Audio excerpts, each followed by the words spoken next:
Hey everyone, Noble Absinthe here, and welcome back to my Samurai Jack retrospective. Today we're on episode 6, Jack and the Warrior Woman. Let's get started.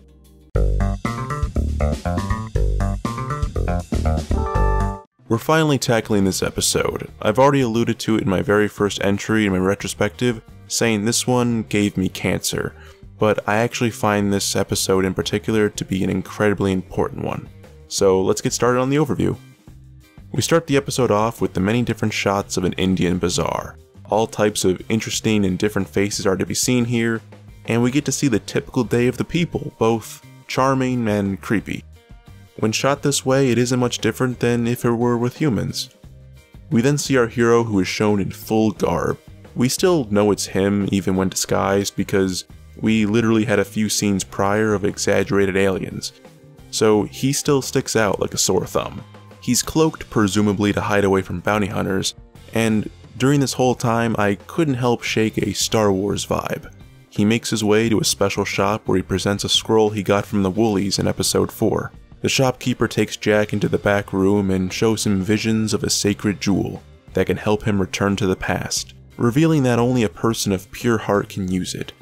Jack is told to follow the setting sun and the rising moon as a guide to the jewel, but the fortune teller is interrupted by some type of evil interference. Immediately, our hero is ambushed by robots of Aku. We get ourselves a rather tense fight scene with some awesome Middle Eastern music, and a splash of comedic relief. Before the robots could do any serious damage to an unarmed Jack, a sultry woman dressed in black and red comes in to assist him, and she can kick just as much ass as Jack can.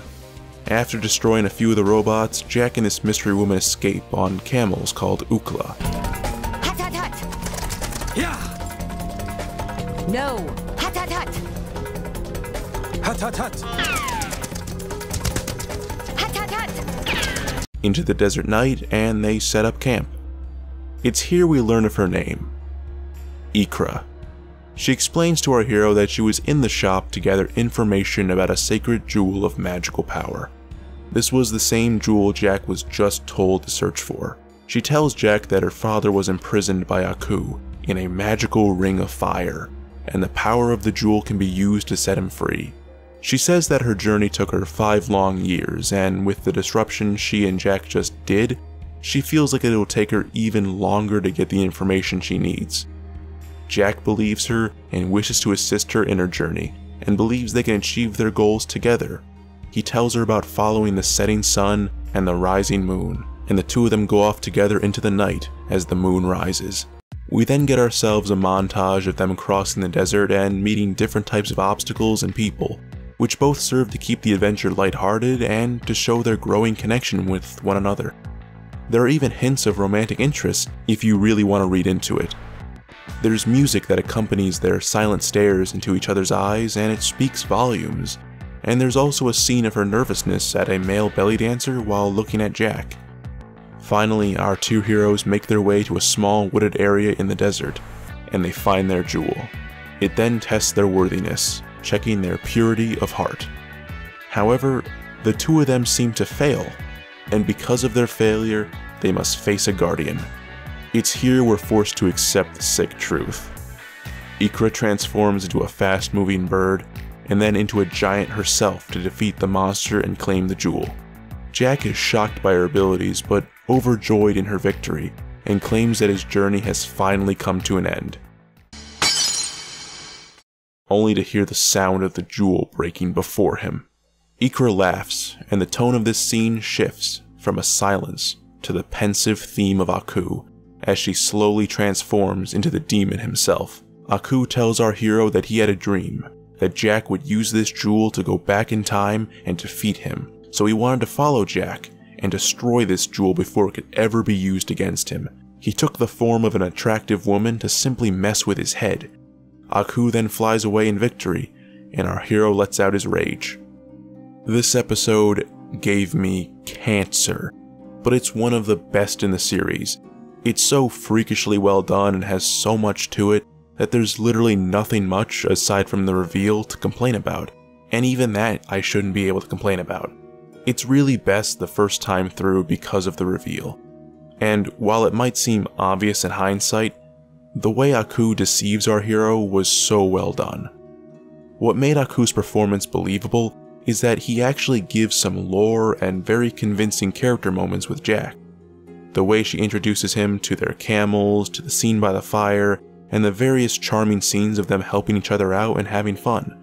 Aku really did seem like a sincere woman that was slowly warming up to Jack, and wanted to help him with his quest. However, the arc words of Jack's father ring so loudly here in this episode. Deception is evil's greatest power. Jack even initially kept himself wary of this woman, and so did we as the audience. I mean, it did seem a little bit too obvious, but maybe that's why Jack let his guard down. Remember, Aku is this boisterous, proud, and evil being who we've only known to take these gigantic forms. Why would he go through all this trouble to transform into a woman and deceive Jack if it doesn't end up in his demise? I mean, he could have let Jack just sink in that quicksand and kill him that way. Well, the reason is simple. Aku gets off to this sort of thing. He just wanted to fuck with Jack because he can. He could have transformed into an eagle and followed Jack that way, but he wanted to mess with him. What makes Jack angry, and by extension we as the audience, is there was a bunch of foreshadowing for the reveal really early on in the episode. The shopkeeper warning Jack, the robot smiling, and also Aku's color scheme. I always thought it was too obvious for it to be Aku when I first watched this episode. I assumed it was either a coincidence, or maybe her father was Aku and the man she was talking about was her adoptive father, or maybe she was like a spy or a servant to Aku. The thing is, I really liked her character, and we'll never see her again because Aku is just a dick. Sometimes your first instinct is the right one, and sadly, Jack has to pay for it here. His journey continues to find another way back to the past.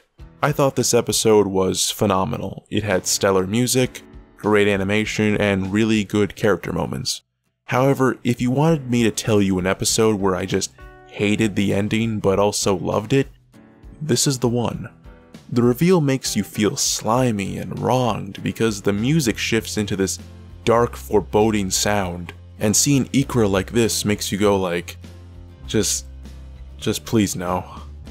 And then you get Aku using his female voice in his regular form. Aku.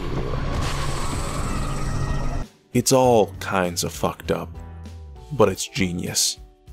There was probably a million different routes they could have gone with, however, they kept with the key concept of the series: deception. Deception is evil's greatest power.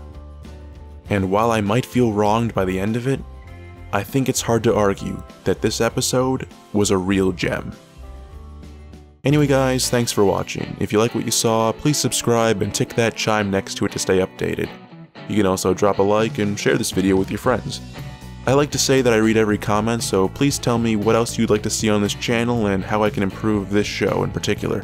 I'm aiming to get 2 episodes out a week on top of some other content coming soon, so look forward to that.